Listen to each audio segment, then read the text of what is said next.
Hi traders, Anthony here. Just taking a look at the dollar Swissy at the moment. We have this really nice bullish candle and now a pullback down into a key level. So if we look back, we've got these highs along here. It's been revisited through here as well. So it's coming back down into a big level here. My thing with this, I'm looking to buy, go long. I like the setup.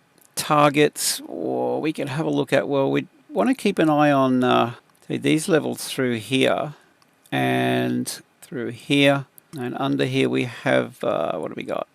There's a level. All right, so what we do is just go down to a lower time frame, have a look on the 4 hour, and if we grab a Fibonacci, pull that up, I would start layering in limit orders. At the moment I'm probably going to start with a market entry here, work out your position size, and then layer in as we go down the fib into the 50 to the 618. That's my optimal entry, but I like to kind of layer in case we get a shallow pullback. At least we get our feet wet. So whatever the overall, split it into 4, however you want to do that.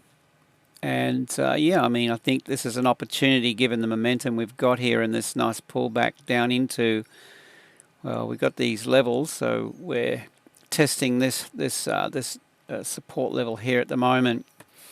Targets we could look at, well, I mean, I tend to look to take money out of the market fairly early. If this is my buy zone, I'll just mark that out with a down into the 618. So we'll call that the buy zone template. Where are we? Buy zone. Yeah, I mean, I tend to take money early. So I'll be looking, like if we get a fill anywhere in here, I'll be looking to take 70% of my position around here. So I'm going to call that T1. That's how I trade. It works for me quite well.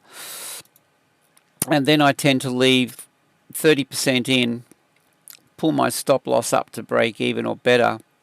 And with that 30% running, then see if we can gain a bit of distance with that. And of course, I mean, every other opportunity along the way on pullbacks I'll be looking to enter as well. And so you can build your positions in a trend as such. So that's my take on the dollar Swissy at the moment. I think this has got some potential for a buy.